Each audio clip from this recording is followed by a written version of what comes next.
Welcome to the Vergecast, the flagship podcast of Inside Baseball. I'm your friend David Pierce, and I am outside for the first time in kind of an alarmingly long time. I was sick most of last week, plus it's just like gray and dreary and cold and just gross outside.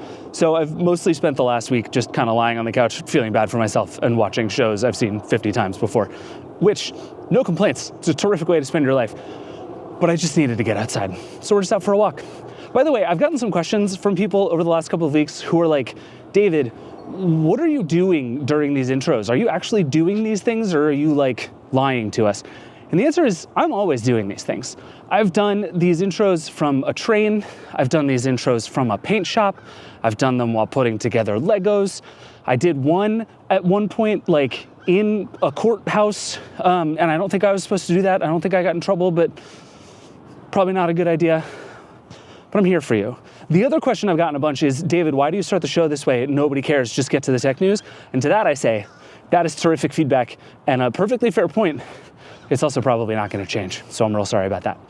Questions like that, by the way, are all we're gonna do on this show today. We've gotten a lot of questions over the last week, especially since we launched our subscription last week, about The Verge and about the Vergecast and about ads and about how the media works and about how podcasts work. And so we figured we'd just answer as many of them as we can all in one place. We're gonna talk to Helen Havlak, our publisher, and Nilay Patel, my co-host, your friend, my boss, about all of this stuff. The business, the editorial, how we think about what we make and who we make it for and how we charge for it, all this stuff. I think this stuff really matters. It's gonna get really wonky and detailed at some points, and if you're not interested in like deep thoughts on the future of media, there might be spots here that aren't for you. But I think this stuff really matters, and it's a story about the internet and about what it means to try and make it work. We're going through a lot of this stuff, but we're far from the only ones going through it. So I think talking through what it looks like and how we're navigating it might actually be interesting. We're gonna find out. All that is coming up in just a second, but first, I'm not done on this walk. It feels good to be outside. I forgot how good it feels to be outside. So we're gonna keep doing it, then we'll get to it. This is the Vergecast. See you in a sec. Welcome back. All right, fun fact. It started raining, 45 seconds after I turned off the camera for that intro. So I went inside. It's better here. I was wrong. Don't listen to me about going outside. Inside is where it's at. All right, we have a lot of questions to do. Let's just get into it. We're going to do this in two chunks.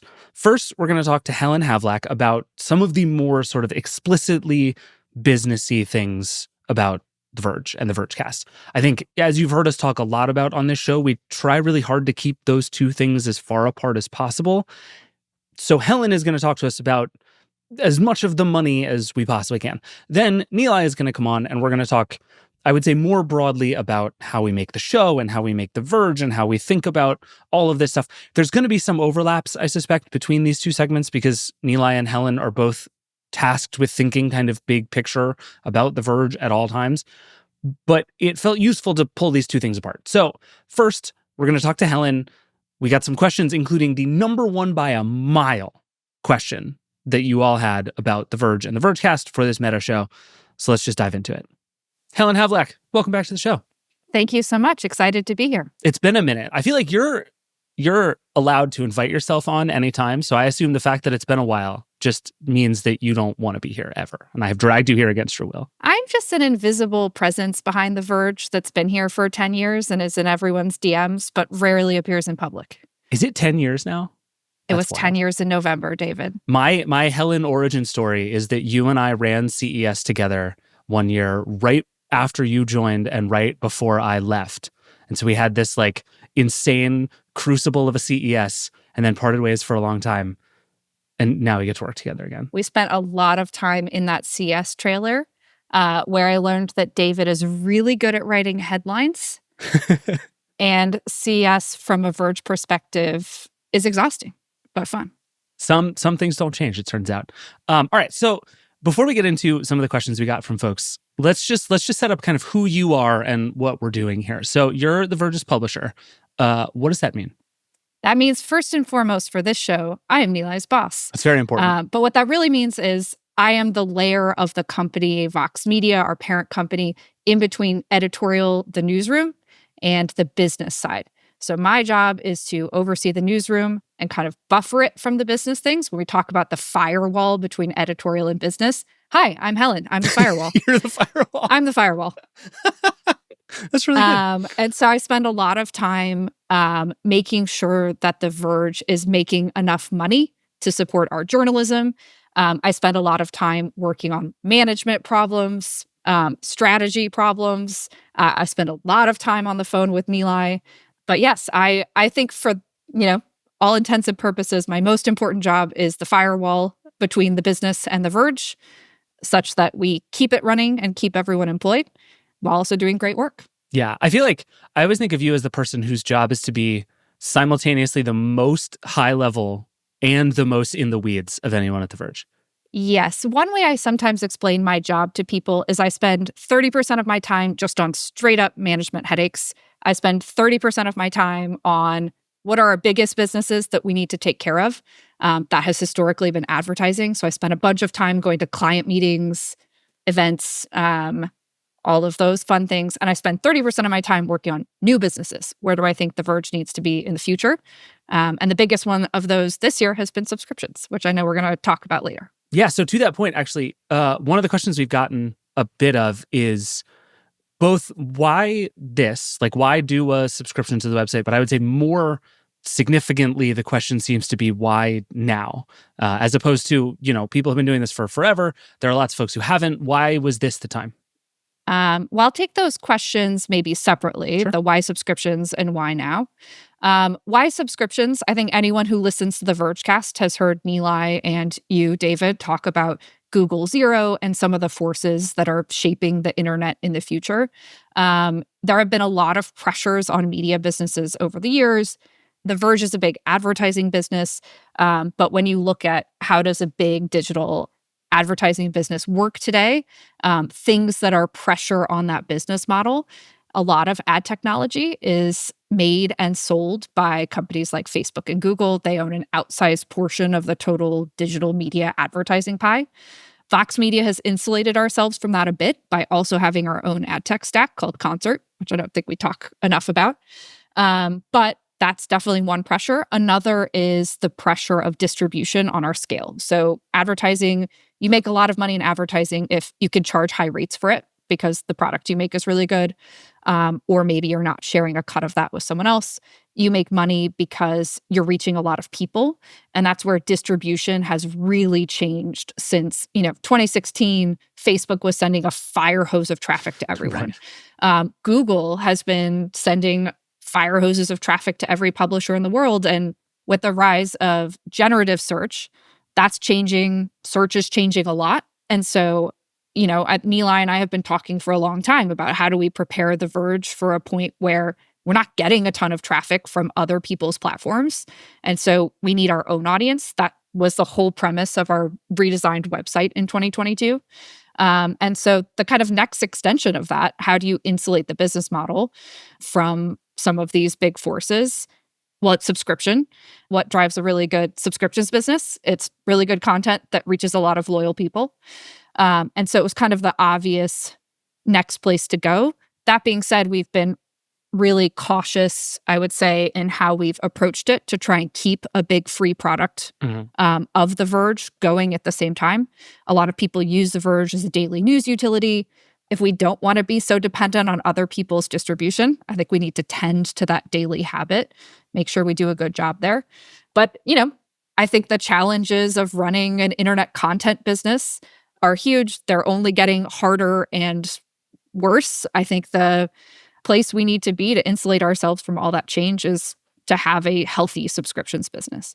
And then why now? The best time to launch, what is the cliche saying? The best time to plant a tree is 10 years ago. The next best time is tomorrow. Right. Same with subscriptions. The best time to launch a subscription business is 10 years ago. The next best time is tomorrow. Fair enough. Do you think the ultimate goal here is to kind of be all of those things at the same time? Like we talk about, there's an advertising business and there's a subscriptions business and there's having a huge audience and there's having a dedicated audience. And I feel like a lot of what we've seen in media over the last few years is people betting on one or the other and very rarely all of the above.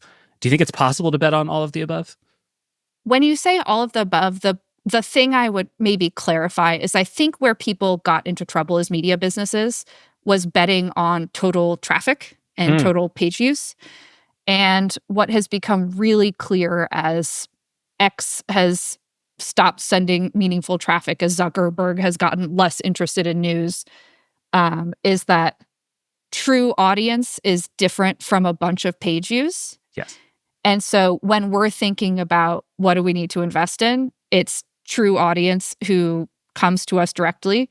Things we know about those people, right? Like you could look at the total Verge page views, but the people who are true Verge audience, those people on average do a lot of page views for us. That's where a lot of our meaningful audience comes from. And so if I were to say, what we need is a large, loyal audience of real people who truly care about and form habit around The Verge. Right. And that is the single biggest asset. And on that asset, you can support several kinds of businesses. You could support an advertising business. You can support a subscriptions business. You can support a commerce business. But the true currency that I think any media brand needs in order to survive the next 13 years is a direct, loyal audience who actually has affinity and builds habit around your brand. Yeah. I remember my old boss at Wired, Nick Thompson, always used to say when they were doing the paywall over there that the beauty of this system is it just aligns us better with the people who read our stuff. He's like, we're going to do lots of other things, but this idea that we are now pulling in the same direction as the people who come to our website every day feels pretty good. Yeah, I think there's the part of a subscription business that's just business, right? This is another revenue line for us. But one thing I'm really excited about is, okay, if we're going to build loyalty and habit, what we really need people to do is come directly to The Verge, log into The Verge, spend a bunch of time on The Verge, maybe become a commenter, interact with our people, and getting people to subscribe and pay for something actually ends up deepening their relationship. And it makes us, I think, more directly accountable to our audience. I think we have always felt directly accountable to our audience, but in a way, like you all listeners of Vergecast who might now be Verge subscribers, you are our clients. We have a job we have to do for you. We have standards we have to meet. And I think it aligns editorial and business incentives in a really great way. I wouldn't say that advertising is opposite. I think advertising rewards good journalism. If you're trying to do, like a good direct advertising business. Yeah. But I am excited for the way this will change our relationship to our audience. Totally. Well, with that in mind, let me give you 3 questions that our audience has been asking us that I think you're the best person to answer. The first one is, I would say by several orders of magnitude, the most asked question over the last 2 weeks. Both before and after we announced the subscription, which I got a kick out of. And it is ad-free podcasts in general and ad-free Vergecast in particular. That is not part of the subscription. Where is your mind and the Verge's mind on ad-free podcasts? I love Vergecast listeners. I know you all want ad-free podcasting. I think, look, first, David, I want to set some context about media. It is a bloodbath out there right now. Like our competitors are cutting jobs. Newsrooms are moving away from reporting on news. Journalism jobs keep going away. And so success for The Verge and our subscription product is not that we are like making a bunch of media executives super rich and buying supercars. Success is like we get to continue to exist. And if we're super successful, maybe we get to give a few more journalists jobs next year and have their work here on the Vergecast. So this is not like a big, remarkable profit engine, the media business, famously wildly profitable. You're not buying several fancy new cars as a result of this. No, I'm so sorry, Nilay. I won't be buying you a new truck. So if The Verge does really well next year, what that looks like is we get to give a few more journalists jobs and we get to continue to exist. So I want to set that context of like what we're trying to do here is continue to exist, make more things, make better things. Right. But there's a reason PR people outnumber journalists 6-1 in this country right now. It's because virtually every journalist could leave the industry and make more money elsewhere. A big place The Verge has lost reporters to is actually Google. Mm-hmm. We love you, Dieter. But we don't leave. Like, we all care about the work. We really like working with our colleagues. It's kind of earnest and corny. Sorry, David, but that's why we keep doing this thing. I know. We try to avoid saying that out loud, but it is true. With that out of the way, I've talked a little bit about why subscriptions and why now. In the subscription product on the website, we did a premium ad experience, and we did it instead of an ad-free experience, and I'll kind of explain why. The Verge makes most of our money in advertising today. We are not in a situation where The Verge is in such trouble we need to make a hard pivot because there's no advertising left, and the only thing that will save us is subscription revenue. We still have a pretty good ad business, and we need to take care of that thing because it's going to be paying our bills for the next several years. Subscriptions are a really long game. And so as we build this thing, we cannot afford to mess up our advertising business or The Verge will be in bad trouble. So as we were looking, though, at what do people want from the Verge website? Well, they wanted fewer ads. They wanted better ads. They definitely didn't want the chum boxes. And so we said, okay, if we can't do ad-free because we need to take care of our ad business, and what people are really talking about is they don't want it to interrupt their reading experience so much. They don't want some of the like video ads. They don't want the outbraid chum boxes. We can make that happen, right? So we did a premium ad experience.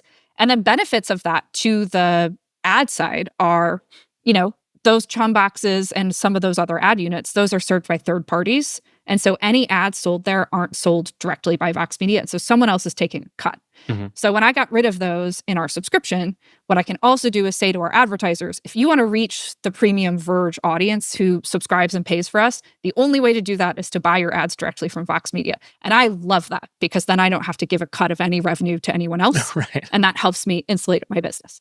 I mentioned earlier, Vox Media makes their own ad tech. It's like a weird part of the business, but it's an important thing of like, now I can serve my own ads. I don't give anyone else a cut.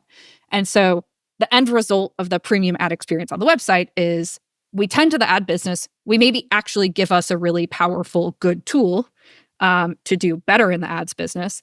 And we do service for our audience to streamline the page, maybe make more people read, maybe make people have a better experience so they read more pages, and that it all kind of works. So that's the website. We did not include podcasts at launch, in part because we're just trying to launch. The best time to launch a subscription is 10 years ago. So we're just trying to get out the door. Yeah. But there's two barriers that make podcast advertising a little bit harder for us to figure out. One is technical and one is business. So I'll talk about those separately. On the technical front, we don't control any of the platforms where people are listening to podcasts. I doubt many of you Vergecasters are like clicking a megaphone embed on our website. If you are, we love you. I bet you are listening to this show on YouTube, in Apple Podcasts and Spotify, in wherever you get your podcasts, right? So we don't control that, which means it's a little hard to have an ad-free podcast feed because we're not in control of the platform. So the way most people do it today is they have their main feed, which contains ads, and then they create a separate feed that is the ad-free feed that they give to subscribers. That does take people off the main feed, which reduces their total numbers there. And then if the distribution platform does anything algorithmically in terms of recommendations, you've taken a bunch of audience out of your main feed, but you've also taken like the most engaged audience out of that feed. So that can be a little bit risky, right? Apple is now offering Apple Podcast subscriptions, but that is in their platform. They own the customer relationships. They own the credit cards. That's not good for our business. And so there's a technical barrier. It can be overcome, but that's just one thing that we're thinking about. That is both like the beautiful and complicated thing about podcasts is that there just is no one who can wrap their arms around the whole thing. Yeah, so it's kind of a hacky solution. Yeah, you make a separate feed and you give it to a bunch of people. And if they unsubscribe, I think it's not really easy to cut them off from that feed. But like all of this is like solvable, right? It's not ideal, but it's solvable. You can come up with solutions. Plenty of people have come up with solutions to do this. I would say the bigger issue for us is the business issue. So when we were launching and we were figuring out what to charge for a Verge subscription, we wanted to keep the price point pretty low so that it was accessible to as many people as possible for the people who make the Verge part of their daily utility. And we did not want to come in super high on pricing and both alienate our core Verge people, but also like limit the number of people we could, entice into a subscription. The thing is, podcast ads are currently worth more than website ads. I think for those of you who are listening to this podcast, you have David and Nilay in your ears. It is a more engaging ad format than a banner ad. Even the most engaging banner ad, I would say, my guess is podcast advertising is by and large outperforming some other forms of advertising, which means it's very expensive. And advertisers happen to love the Vergecast. As you have seen, advertisers are even buying the lightning round on the Vergecast. We will never understand why, but we are grateful that they do it. So for us to take ads out of the Vergecast for, again, the most engaged people, that would cost us a lot of money, and it would cost us more money than we are charging for a subscription. So then we have kind of two possibilities.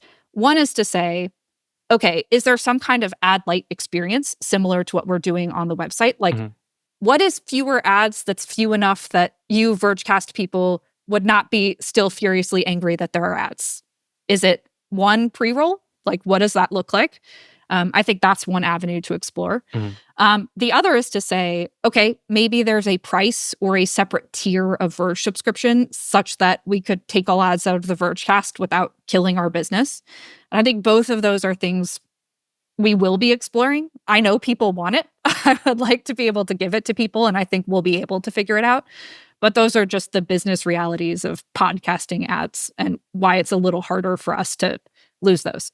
Because again, while I would like everyone here to maybe dream that a ton of people are getting wildly rich off digital media, it is just not the case. Yeah. And so what we were trying to do here is continue to exist, hire a few more journalists. Yeah. The goal is to be able to keep making the Vergecast. Like that's fundamentally what we're here to do.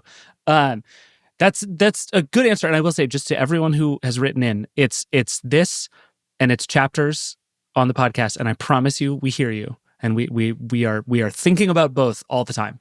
And again, thank you to everybody who writes in and tells us their feelings, because you all have a lot of them, and I very much enjoy it. All right, two more simpler questions, and then I'm going to let you get out of here.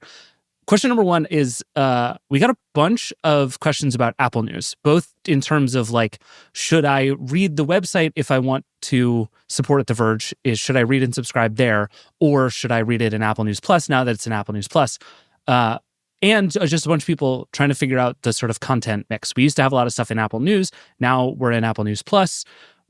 How does that factor into kind of the broader subscription thinking here? I'll say the broader subscription thinking is that now we charge for The Verge. There is a Verge subscription, which means we are giving less of The Verge away for free. And in particular, we are giving less of The Verge away for free on other people's platforms. And so a great way to support The Verge is to subscribe to The Verge and use our website, put a bookmark on your homepage, read us there. That's terrific. We are also participating in Apple News Plus. So going forward in Apple News, you will need to be an Apple News Plus subscriber in order to read The Verge there.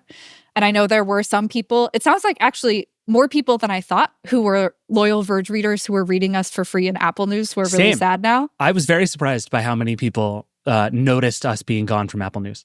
Yeah, I was actually surprised, not because there's not a ton of Apple News users who consume their news that way. That's totally a way people consume their news, but more that within Apple News, people were like loyally following The Verge specifically because it is more of an algorithmic news platform. Or I guess in their case, it's more of an editor-curated news experience where it's a bunch of different publications. So I think the surprising thing to me there is not...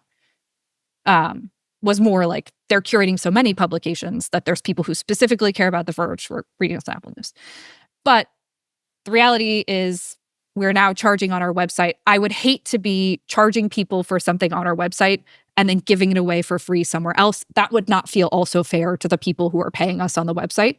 And so for that reason, I would say two important ways you could support The Verge would be subscribing to The Verge, or if you are an Apple News Plus subscriber or would like to consume your news that way, subscribe to Apple News Plus and then read a bunch of Verge content in Apple, and that also supports us, and that's fine by me. Yeah, that win-win I think is actually a useful thing, because a thing we hear surprisingly frequently is people being like, I want to support The Verge.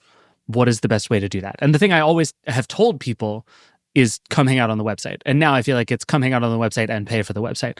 But also, like, if you are an Apple News Plus person and want to stay that way, that's fine. That works for us too. Yeah, that supports us too. All right, that's good. All right, one more.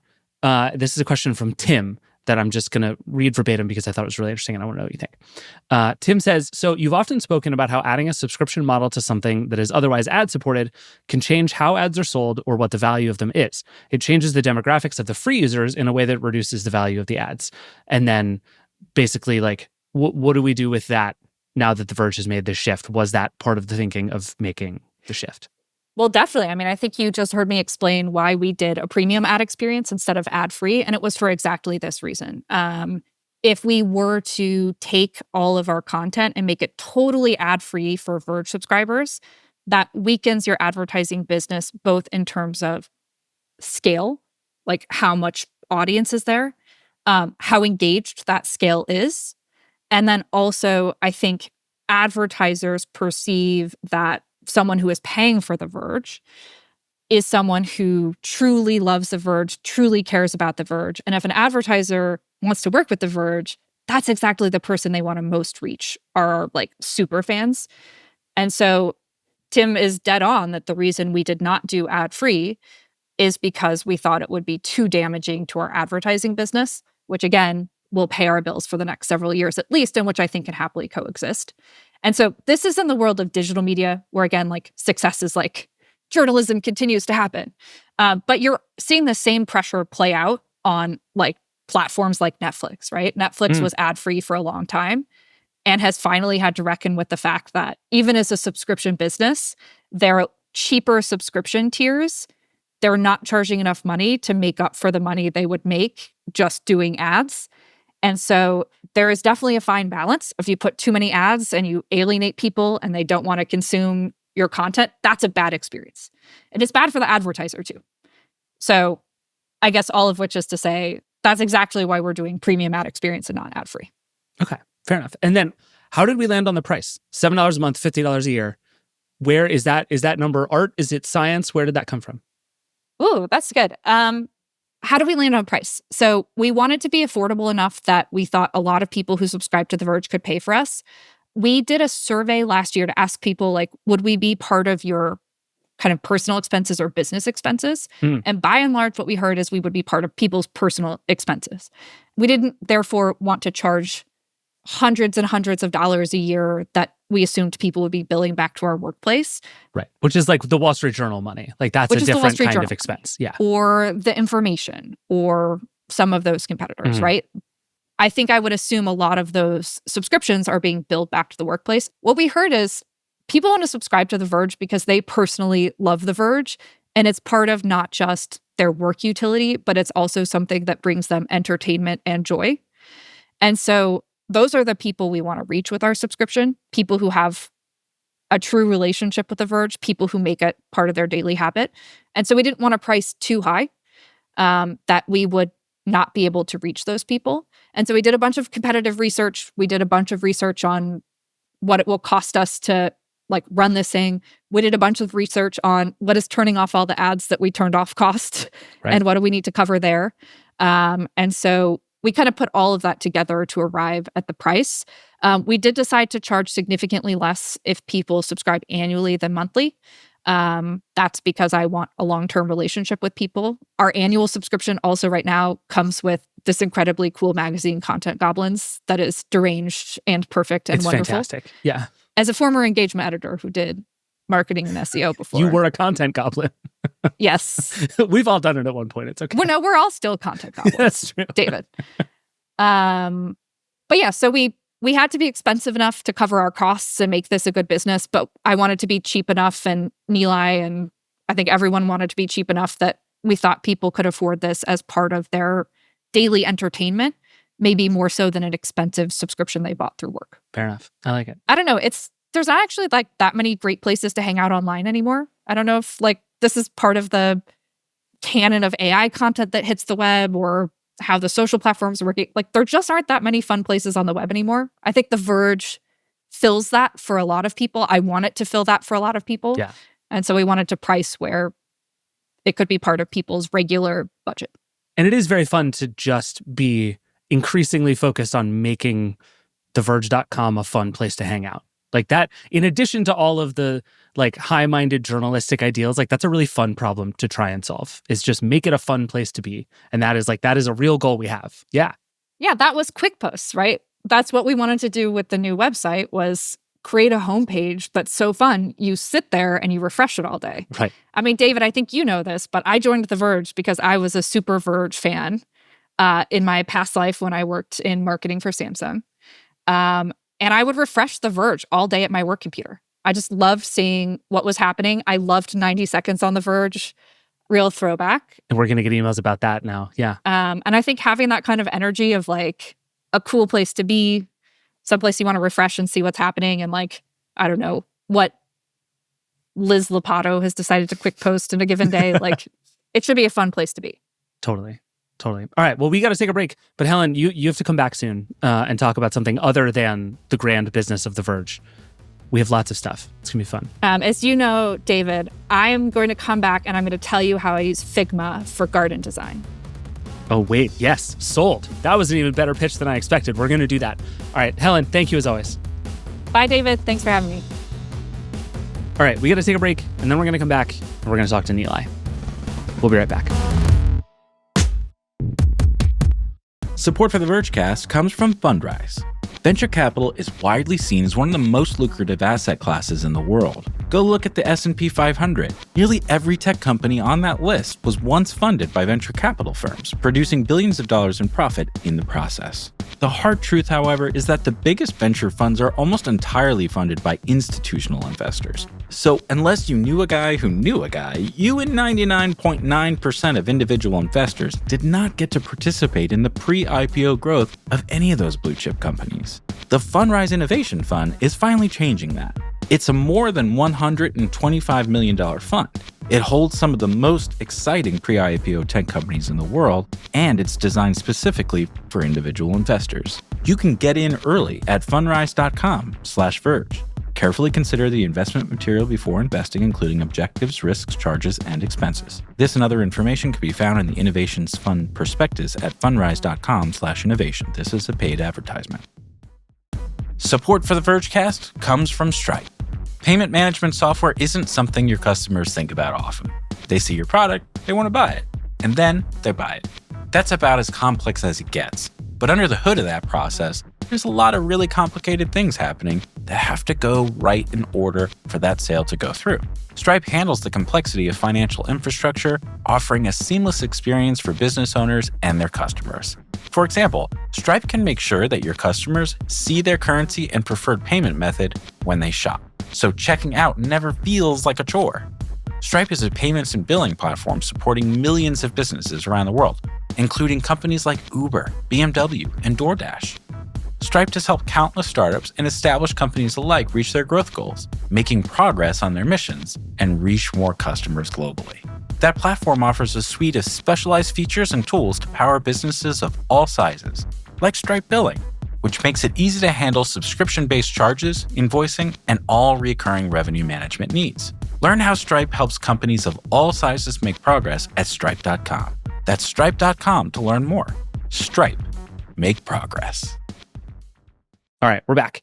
So there's more business stuff to talk about, and I suspect we will talk about some of it. But let's switch gears a bit and talk about how we make the things that we make and how we think about the world that we live in. And who better to do that with than your friend, my co-host, my boss, Verge's editor-in-chief, Nilay Patel. That sounded like a wrestling intro. That was pretty fun. We have a lot of questions for Nilay. We're going to spend a bunch of time talking about all of this stuff. So let's just dive into it. Nilay, hello. Hello. I just want you to know that Helen was here before you, and she called herself the firewall. She was like, "Hi, I'm Helen. I'm the firewall." And that's awesome. And that is what you have to live up to on this episode. You need a nickname that you give yourself that is so good that I agree to it. The fire.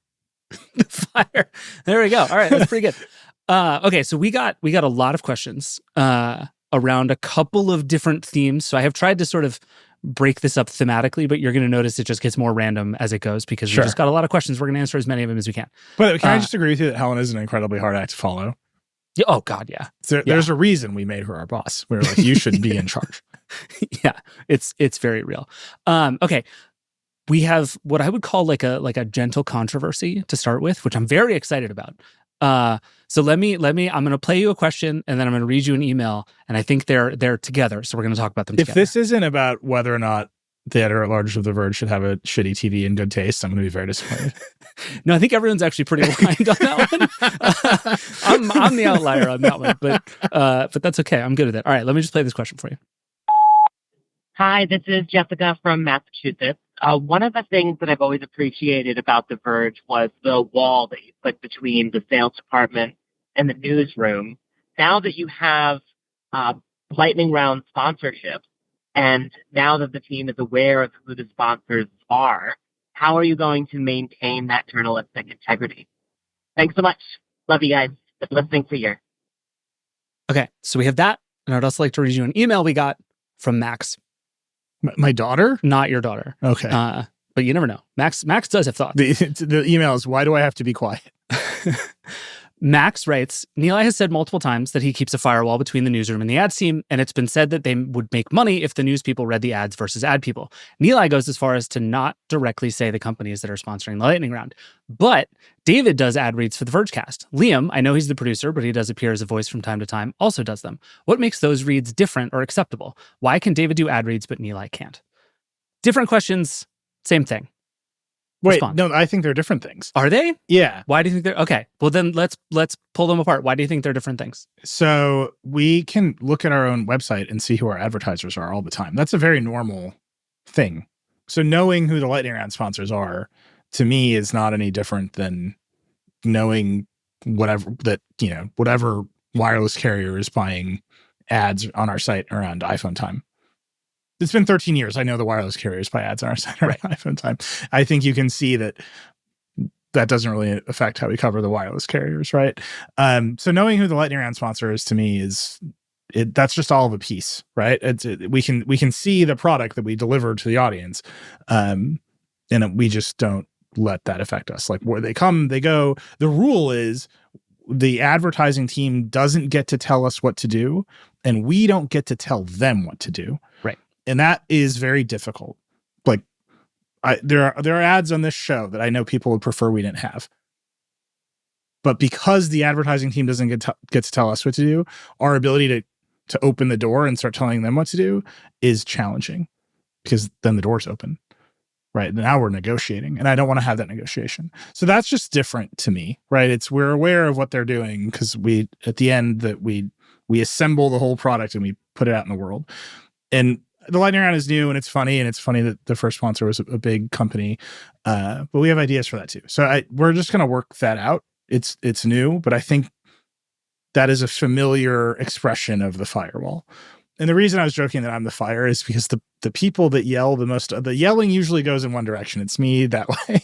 I was going to say, I think you spend a lot of time telling sales what to do. They're just not obligated to listen to you, I think, is a key difference. Right. My job is to protect the user experience of the website. Right. And so, like, you can just look around at advertising supported websites and you can see the things that we have not done.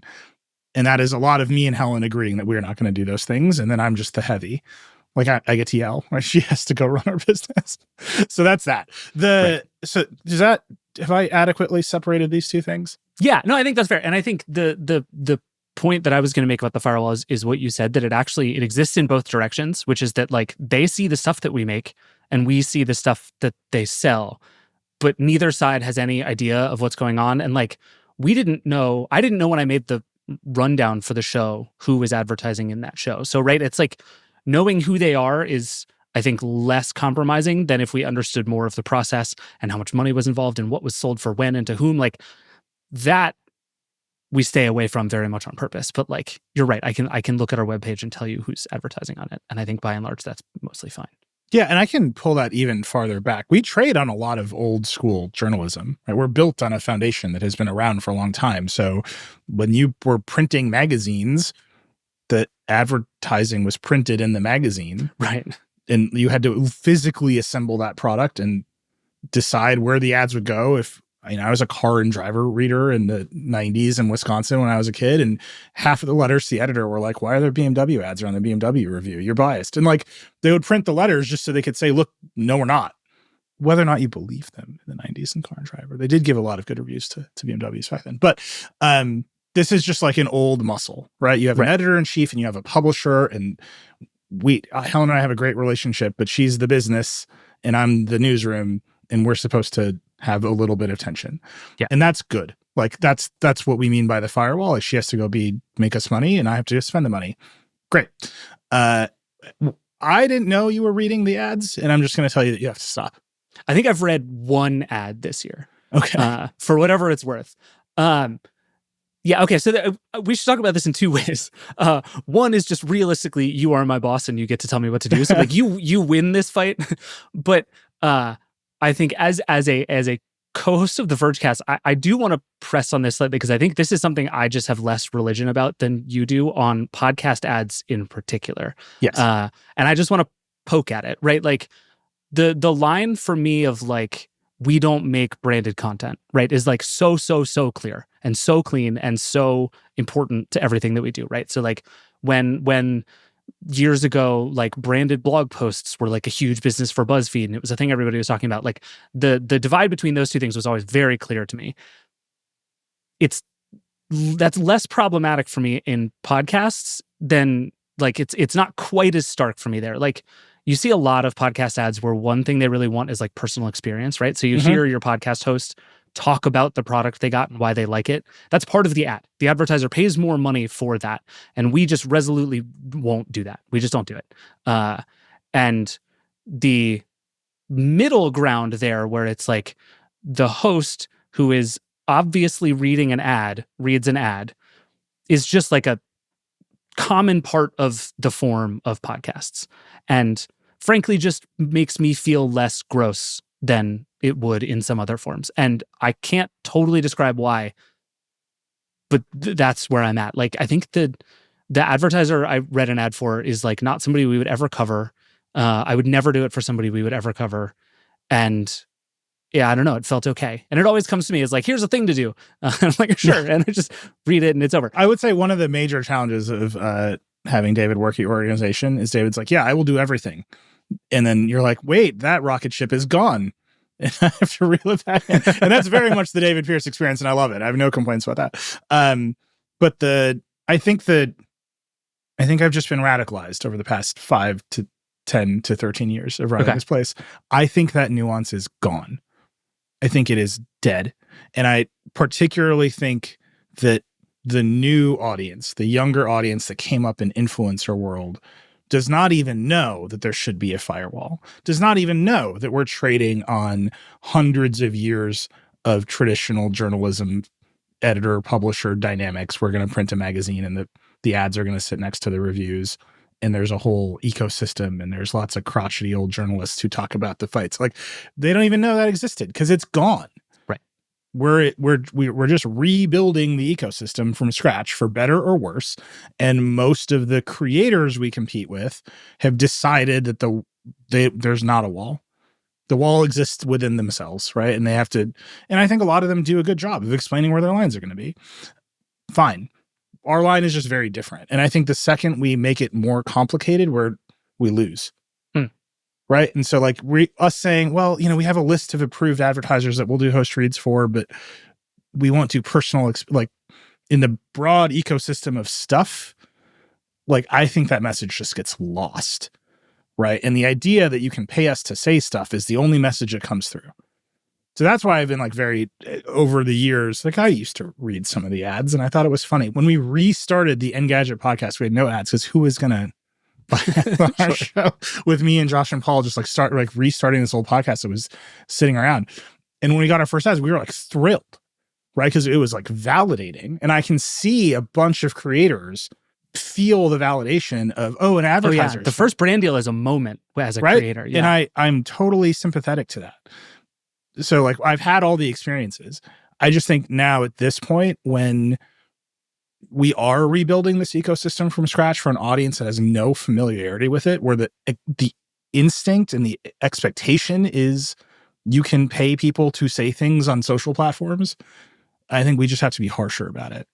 And fundamentally what we're selling with our subscription is like, this is the thing that keeps us from having to do that, to keep the lights on. And maybe that's too harsh. I think at the end of the day, like the internet destroys nuance, and I'm willing to be a little harsher to preserve the clarity of our message around how the journalism is made than maybe I was a few years ago, right? Like that's fine. Like Josh once gave away a car on The Verge, and he was like in the back of a Ford, like giving away a car. Like we've done all the things and we've had all the experiences. And I think what the thing that I'm just really settled on is it's too hard to convey the nuance. We just end up over communicating about the advertising and why the advertising didn't affect us than about the journalism. And I would rather just spend our time focused on the journalism. That's fair. I mean, I feel like that argument is the same one for why you won't shut up about this on our site and on the podcast and wherever, and why we're doing this episode, right? Like, I think a thing I have realized over time is that like we're doing this as a publication sort of performatively, and it's on purpose, right? Like it is, we are making more out of this than we need to because that is the tide is pulling the other way. Yeah, and look, these are very traditional standards we are talking about. Right. We have peers and friends at traditional newsrooms who are like, why do you guys talk about this so much? This is just how it works. This is what I mean. Like, we came out with an ethics policy and you were like, I have done ethics. And it's like, no, other people have had ethics policies. Yeah, and our ethics policy, to be 100% honest, was totally stolen from Walt Mossberg at the Wall Street Journal. Right. Like, we just boosted theirs and that we've, slowly iterated on it over the years. This is old stuff. But I think the failure of the journalism industry, not the media industry, the journalism industry, is not communicating how the information is made. Every other industry is like, look at how cool it is that we made this thing. You want to watch a Dorito get made? There's infinity content that's like, right, watch this corn turn into a Dorito. And you're like, wow, that's really cool. You want to watch how journalism gets made? No one ever talks about it. They're just like, here's the story where the New York Times don't question us. And I think in this ecosystem, when so many creators on social platforms are so powerful and so influential, and they talk about how they make this stuff all the time, we can play a little bit of that game. And all we're really saying is we're doing this the old-fashioned way, right? Like, we are just going to remain independent. We have new competitors who have substantially the same policy as us. 404 Media, substantially the same policies as us, right? I'm not saying this is totally unexpected. I think the piece of it that's new is we have to communicate about it very loudly. And I think this is the part we can argue about. We have to draw much harsher lines to make the message simple enough for the modern internet. And yeah, I think that's fair. I mean, and I think we ultimately land in not that different places, right? Which is that, like, in a vacuum, this is a sliding scale, but we and you in particular are just choosing not to treat this as a sliding scale. It's like, I'm just going to live all the way at the top because it is a slippery and hard to explain slope as soon as you start going down it. And that's fine. I buy that logic. It is, I would say there are probably people who work at Vox Media who wish you would be a little less we would make so much money if I read the ads. I just want to be there. It is like that. I'm not going to shade this. We would make a ton of money if we read the ads. And actually, another weird piece of our structure and being a media company and making traditional journalism is that if Dave and I were just creators, literally we would make the money if we read the ads. Yes. Like, individually, we would just cash the checks and then, buy cars. Like, that's what I would do. I know what David would do. I'd make David buy an OLED TV. We don't do that. The company cashes the checks and then we use it to pay for our newsroom. Right. And we've got this huge newsroom behind us that does most of the work that we just talk about in the show. And I like that. I want to keep making journalism jobs. I want to keep hiring 22-year-olds who have no idea what they're doing and watch them graduate and go to senior positions and start their own things in the future. We've done a lot of that over 13 years, and that's just because of the revenue. So yeah, we could make a lot more money. We wouldn't make it as individuals. Maybe we could fund our newsroom, but I think we would end up destroying the core value of the newsroom. And you can see many of our competitors that have made those kinds of deals or made those kinds of trade-offs do not exist anymore. Right. Because ultimately the only thing you're really selling is your credibility. And once you let that go, it's gone.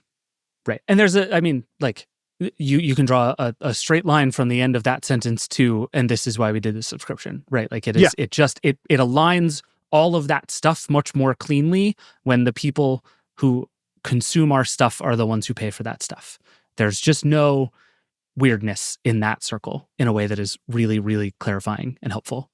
Yeah, I think it's challenging. And like I said, we would make a lot more money if I read the ads. Like, it's not lost on me. And it is, Helen is one side of the firewall and I'm the other. And I'm the one who says we're not going to make that money. That money is too expensive. Yeah. Right. Is like a way that I think about it. It costs too much to make this money. We will not make more money in the future. We'll just make it in the beginning, and then we'll be competing against people who will do even worse things that we will not do, and I don't want to compete with them. And the good news, weirdly, is that the more we stay harsh, the more we are differentiated, the more stable the demand remains, right? People want to buy advertising on our site because big brands want to buy advertising on our site because they know they can't buy us, which is weird. That's just a weird outcome in the media ecosystem. Lots of CEOs want to come on Decoder all the time because they know they can't tell me what to do. And like, I think a lot of them want to prove to their teams that they can take the heat. Weird. That's just a weird, it's a counterintuitive notion in a world where a bunch of, like Casey Newton is always joking with me that the podcast ecosystem is like, you can pick two names out of a hat and they've interviewed each other on a podcast. Yeah. And there's like rules, and like a lot of them are programmed and like whatever, right? A lot of it is branded content, is bought and paid for, and we're not. And because we're so loud about it, we have a long list of incoming. We're not lacking for people who want to show up and talk on our show. So there's greater value there over the long term, and being focused on that long term is really hard in a media ecosystem that, quite frankly, is like dying by the day. Yeah. So that's where part of subscriptions come in, is like, how do we make something healthy and resilient? How do we diversify our revenue? And then how do we make sure that we're still selling the thing that we're selling, which is independence? All right. That's good. All right. Wait, we have to address why Liam gets to read the ads. Oh yeah, sure. Okay. Well, here, let me play the next question, which I think is a good way to get into this. Hi, Julian Joseph here, calling from my closet. Sorry, I just want to do a David intro there. Yeah, I'm just curious actually about how you decide to do ads on the show. In particular, y'all talked about this a little bit, but I'm really curious on how you make the decision on who reads those ads. I remember at some point, Nilay was reading some HubSpot ads. This was at least, I want to say, a few years ago. I don't forget because I used to work at Salesforce. But yeah, I'm just curious how you make that decision on who is going to read the ads, whether or not somebody who is actually a host of the show versus producer versus somebody else. It seems like there was a change at some point made, perhaps to give a little bit more distance. I notice other shows do this differently. I've been thinking about it a bit as I start to do some consulting myself and thinking about paid partnerships and what that actually looks like. And yeah, I'd just love to get a little bit more insight on how you make those decisions. So there you go. You knew the frame of the question. I just want to get more people's voices onto the show. I do like the fake David intro. You'd be alarmed at how often I'm in my closet recording things. You'd be alarmed at how often David is faking the intro. He's like, I'm riding a horse. He's like doing the coconuts in the closet. How dare you?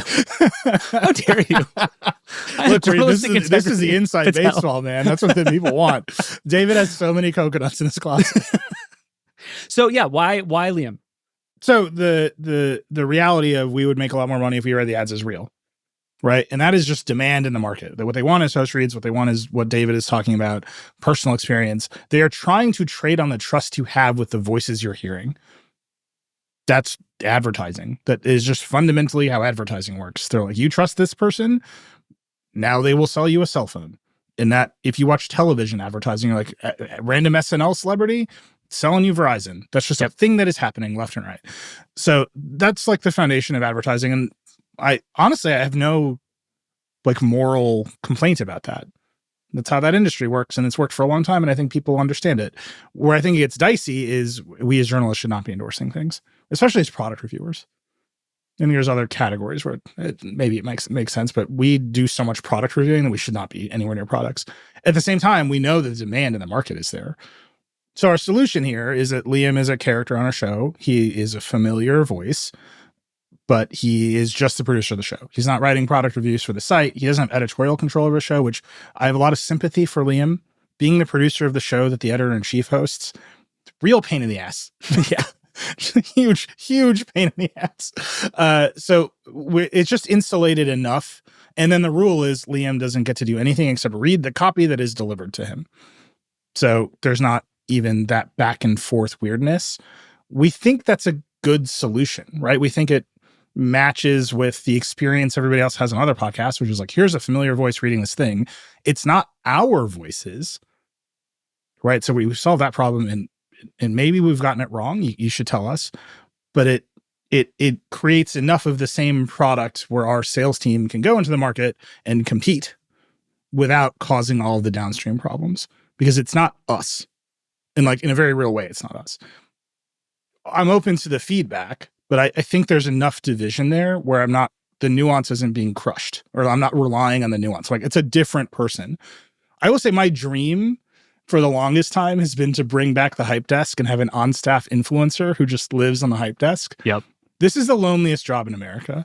You get to be part of The Verge, but not in the newsroom. And your job is to just do branded content and never talk to anyone in the newsroom because you have to maintain the wall. You can see why no one has signed up for this job. Yeah. Like, be alone. Be the thing you can buy on The Verge that's totally isolated from everyone else. Does not seem like a great job. But it's one of the other ways we've thought about the solution here. I don't know if that's ever going to happen, but we're trying to find ways to be competitive in the market and still preserve the credibility that is fundamentally the thing we're selling. All right, but Liam's here. Liam, do you have anything to add to this? Yeah, I would just say I get ad requests on a regular basis. It's not something I communicate to Nilay or David at all. They have no idea what ads I've read that week and what get included in the show. So that's one of the ways we create that boundary.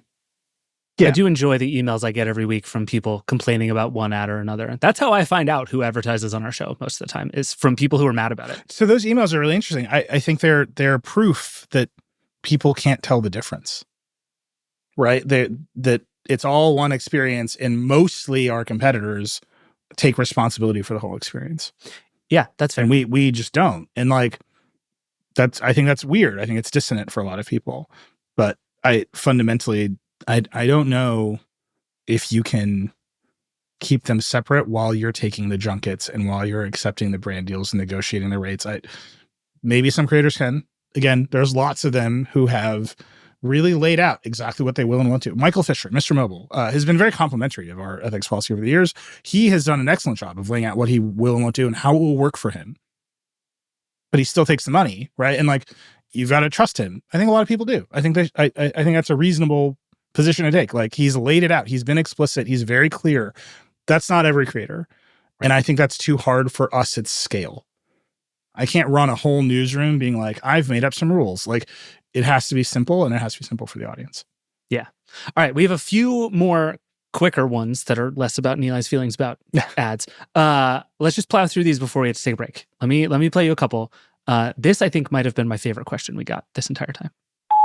Hey, Vergecasters. I've been listening to your podcast for forever, and I've always wondered what exactly happens during ad breaks. Do you like chat for 5 minutes and then return, or do you resume recording immediately? Thanks. The people want to know, Nilay. I'm so sad about this.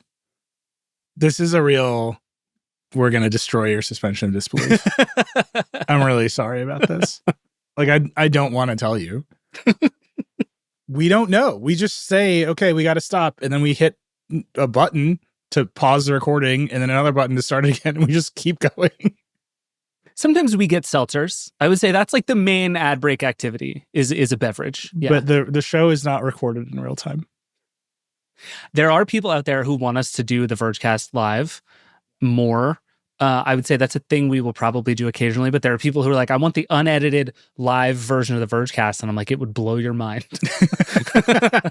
Like, no, you don't. Yeah, we just are like, we should take a break. All right, we're back. Like, literally in the same breath, I say those words sometimes. Yep. Yeah. All right, that's a good one. All right, this is like finding out that they do Jeopardy all in one day.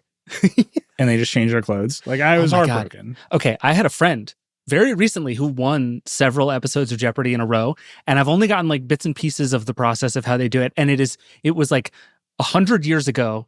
He filmed like a week's worth of stuff in an afternoon, like just insane. And it has ruined Jeopardy for me forever. I don't even. It's fine, but I hate it now. I can't watch it anymore. The only thing I will say about Jeopardy. One more thing about Jeopardy. I'm not prone to believe conspiracies exist because often too many people have to keep a secret. Right? Like, we landed on the moon, and I know we landed on the moon because not enough people could keep the secret of we faked the moon landing for this long. Agreed. And then you're like, they keep Jeopardy a secret for a long time. And you're like, what are the drones doing over New Jersey? Like, that's fully where my head goes every time. I don't know. I picture Jeopardy as like a fully autonomous show. There's like the room is just always there recording, and people just come in and make a show sometimes. And the people who know, like, never leave the room. Exactly. Yeah, they live there. It's fine. To any of our listeners who enjoy the Great British Bake Off, do not look up how they make that show. It See? will ruin it for you. Yeah. That's No. good. You asked us what we do during the ad breaks, and now we've ruined a baking show. We're doing Yeah. great. We're so sorry. All right. Next up.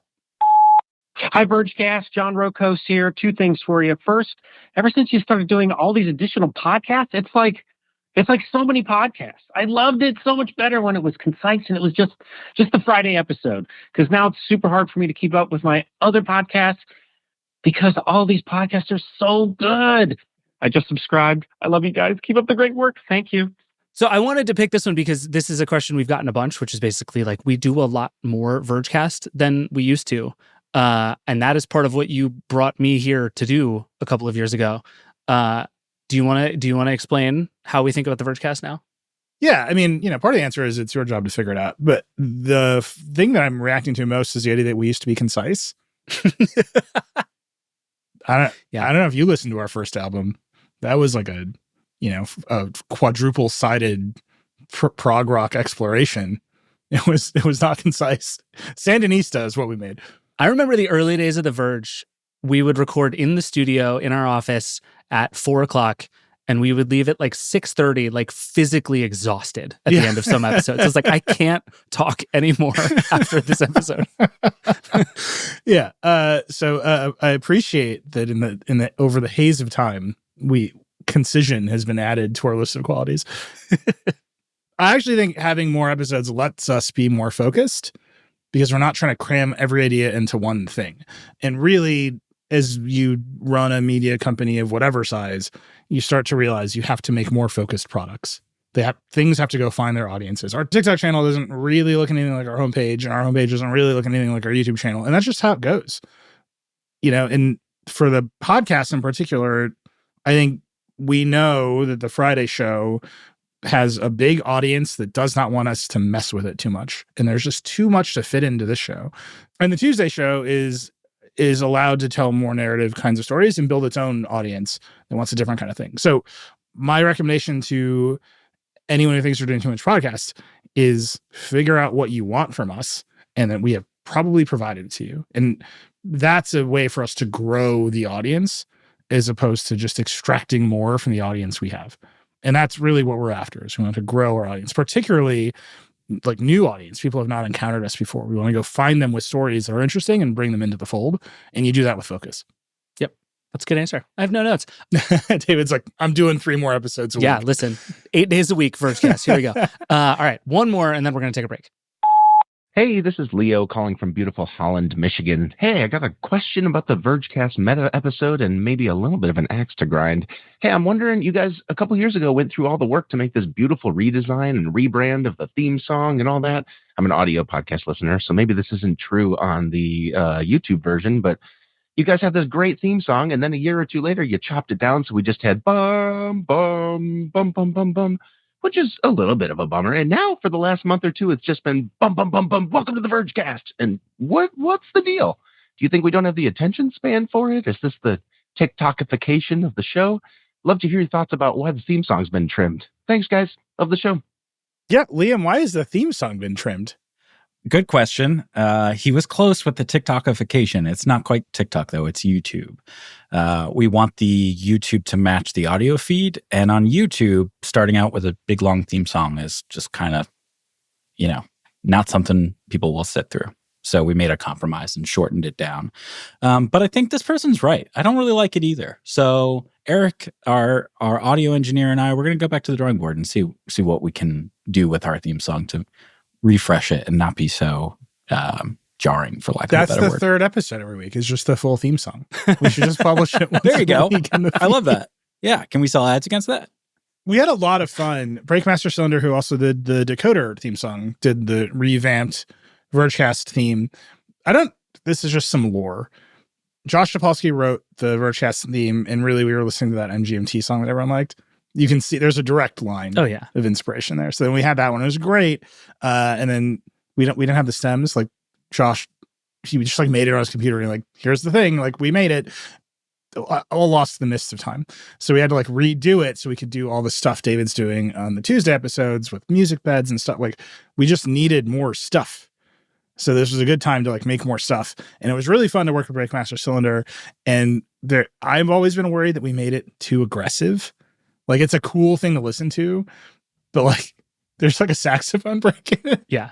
Which you, if memory serves, specifically requested in the theme song. I did. It was my idea to have saxophone break in it. So I think it's good. I think I like that people like it. But that's just the lore of it is like literally Josh made the original theme in GarageBand like overnight and like all lost to the mists of time. Like I've asked him, like it's just gone, like it's not going to come back. Yeah. So we just needed to remake it, and we had an opportunity to do it. We should use it more though, because it is very good.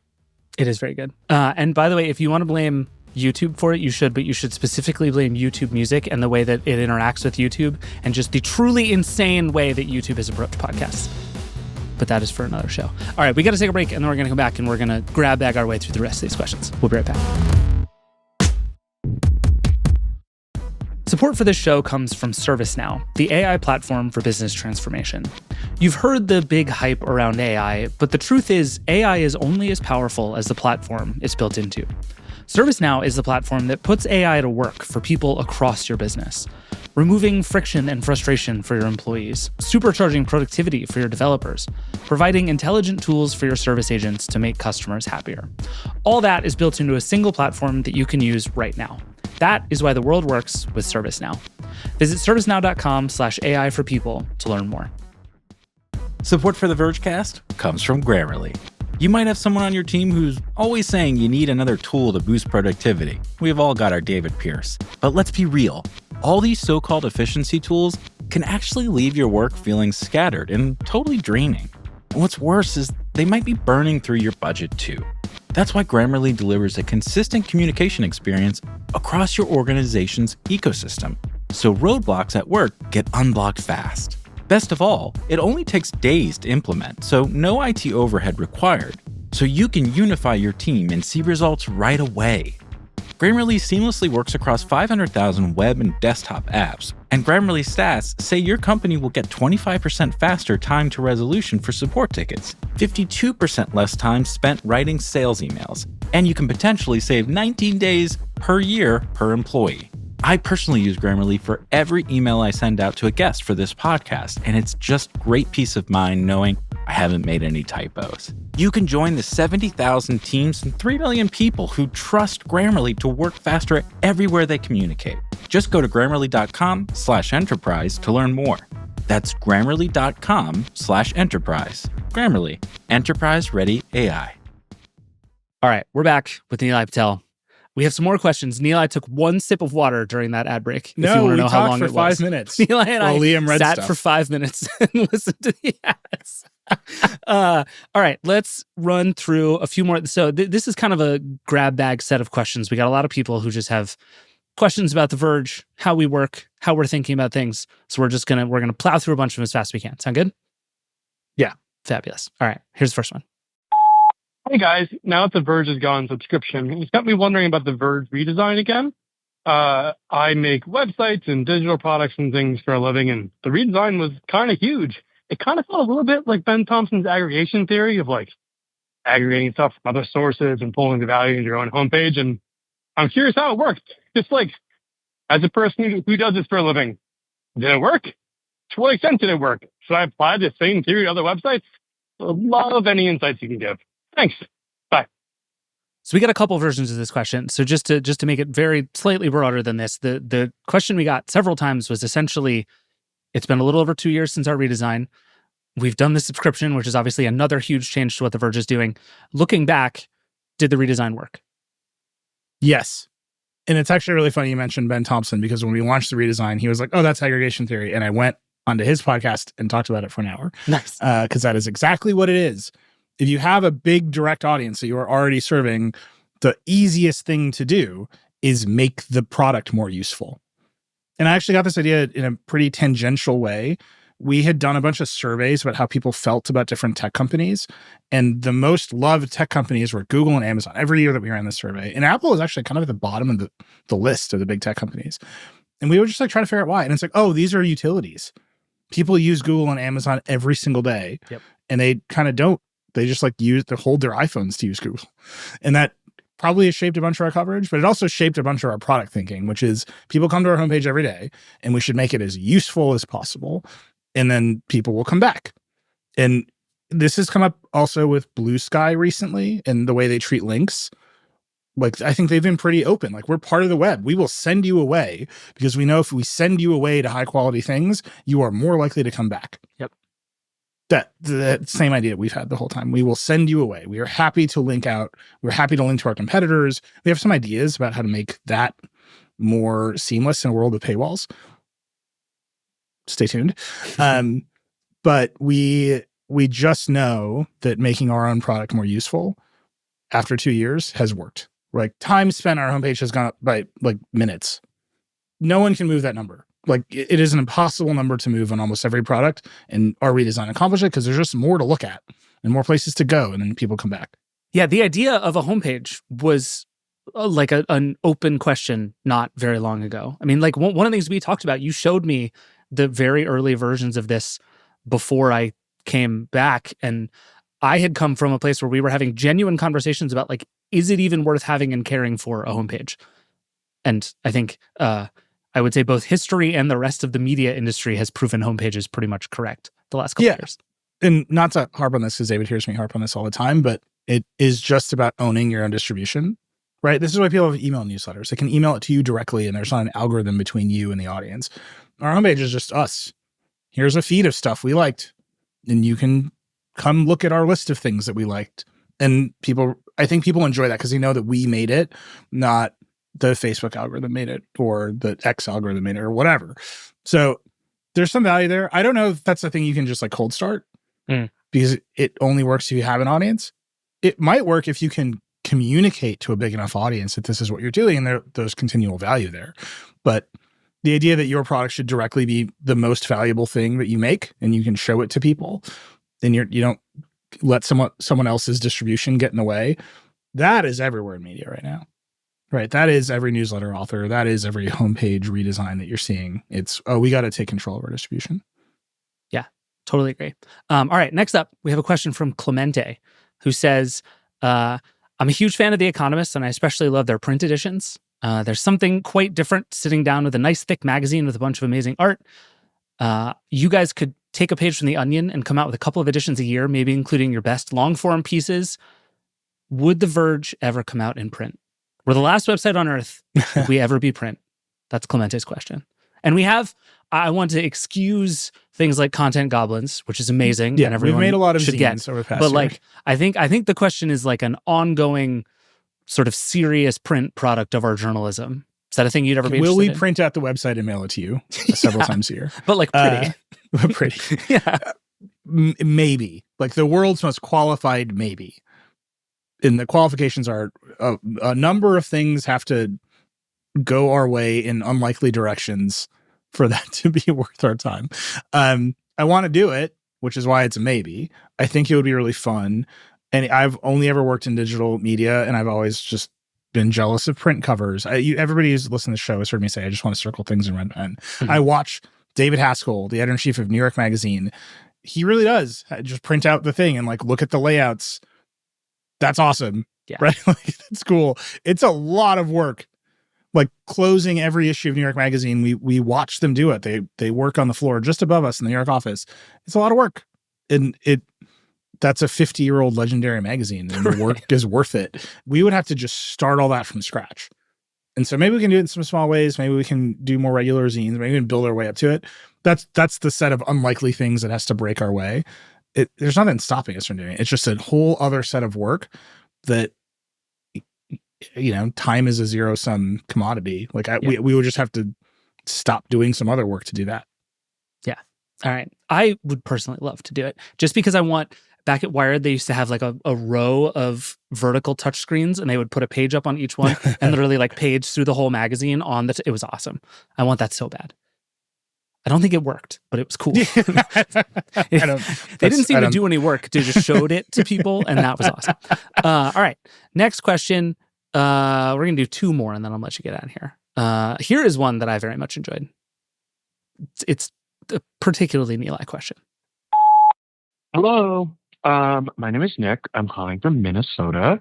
This is a question for the meta lowercase m, how does the Vergecast or the Verge work episode.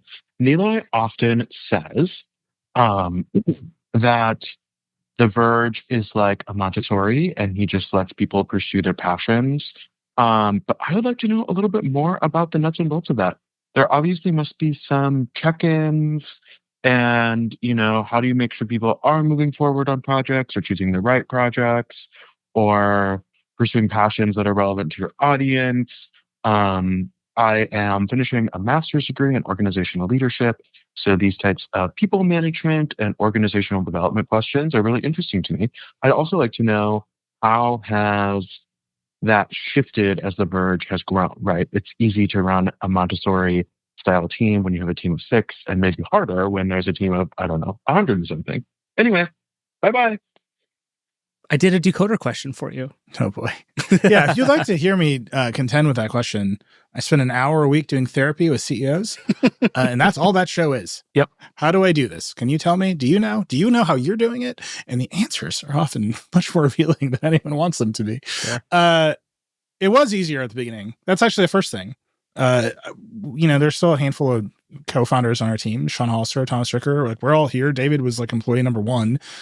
I think all of us remember when it was like 15 people in one room and we solved every decision by all yelling at each other. Yep. Because no one had kids. That's all we super did. real. Like, that's so 24 real. hours a day in one room yelling at each other. And that's how we did everything. And there was a purity to that. I think it came out in the product. I think you could see it in the product. It came out in the stress levels. Certainly. It came out in the alcohol use.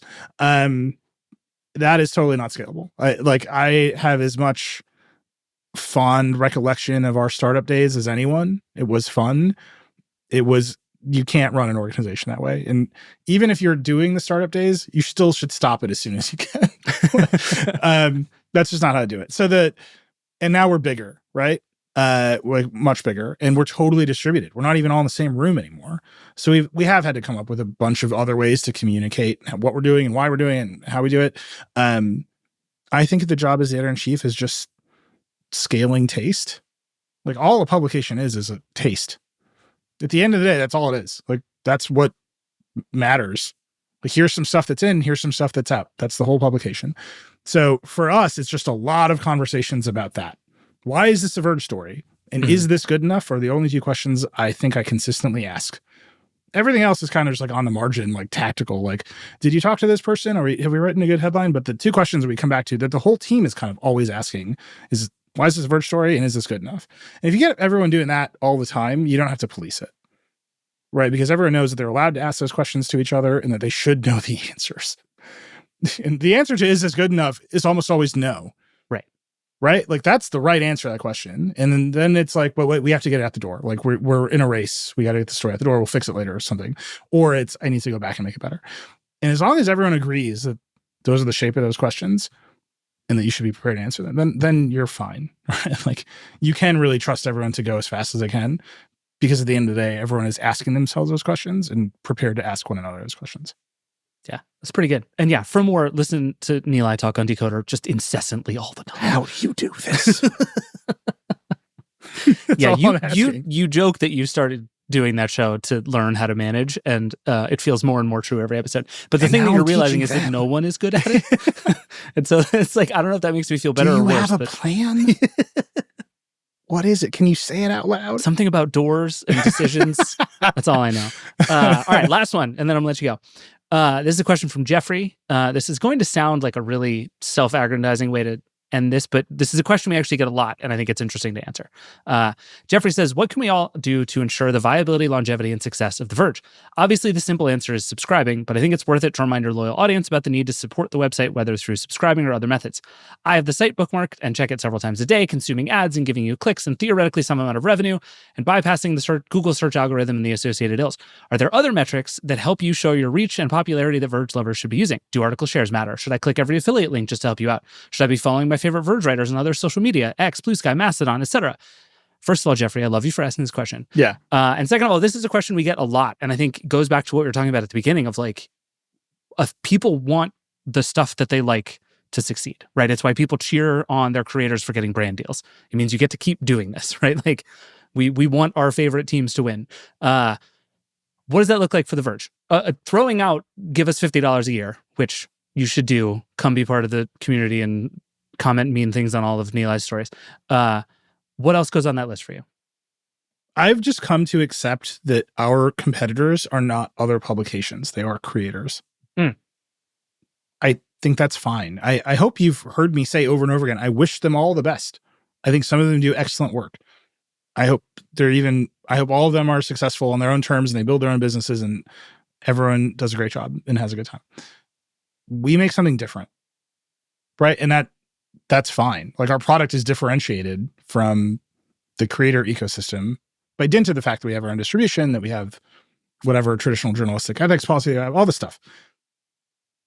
The thing that I think would help us the most in that ecosystem is by having the same kinds of audiences that creators have that are talking about them. And like, if you look at the comment section, like a robust dialogue about what the creators are doing and why they're doing it. And like they evangelize for the people. Mm-hmm.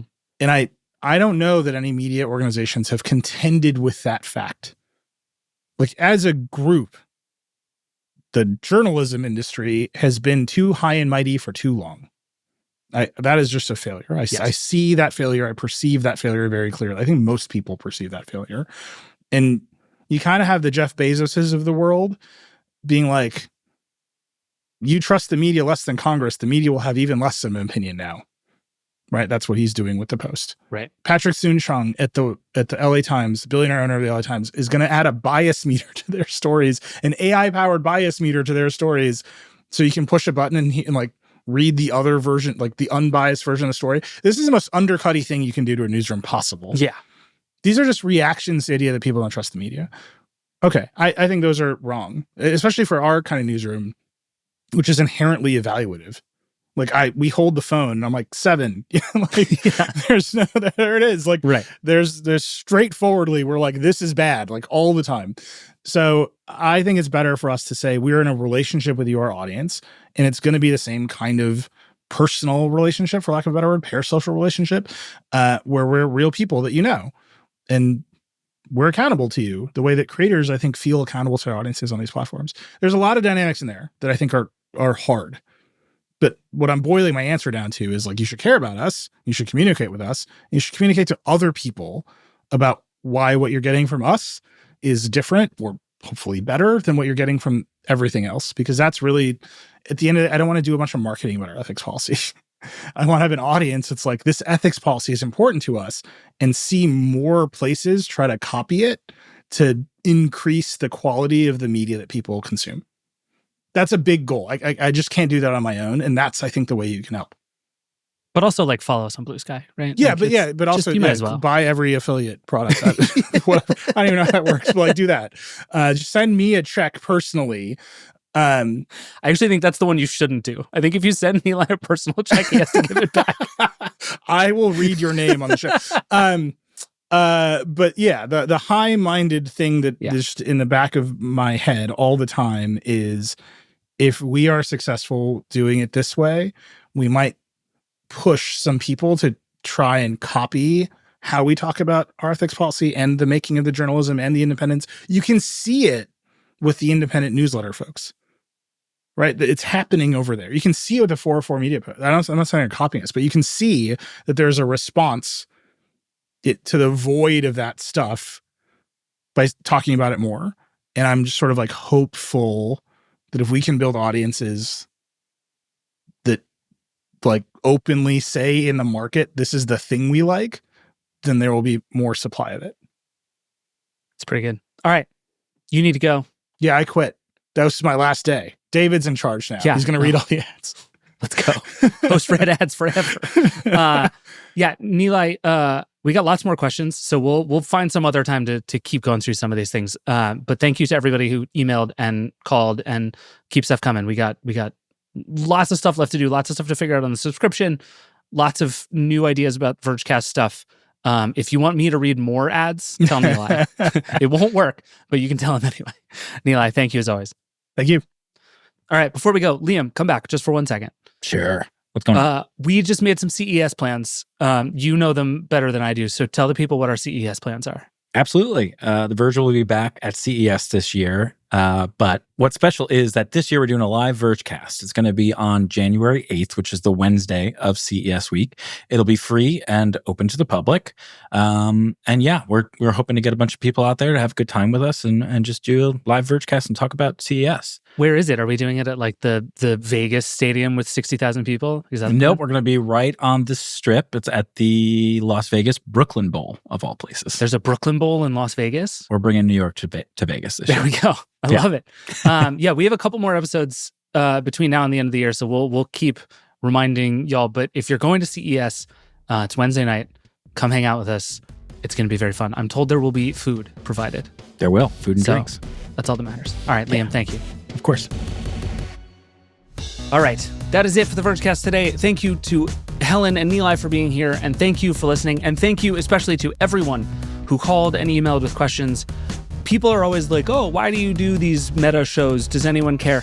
And frankly, I wonder this sometimes too, but it's so fun hearing the stuff that you guys want to know and understand and are thinking about and care about and are engaging with us on. And we're still figuring all of this stuff out as we go too, right? So this is a super fun thing to get to do with all of you, and I'm so grateful for everyone who did it. This is one of my favorite Verge traditions that we do on this show, and I'm incredibly grateful for everyone who is part of it with us. So thank you. There's lots more on our subscription, on our business, on all of the stuff that we've been talking about at theverge.com. Nilay's note that he wrote when we first launched the subscription last week, I think puts a lot of this into really good perspective. So I'll make sure that's in the show notes. Keep it locked on the website. Tell us what you want from the podcast. Tell us what you want from the subscription. Tell us what you want from The Verge. We're here doing this with you, and we want to keep hearing from you. So, like I said, you can always call the hotline, 866-VERGE11, ask questions that way. Email us, vergecast@theverge.com.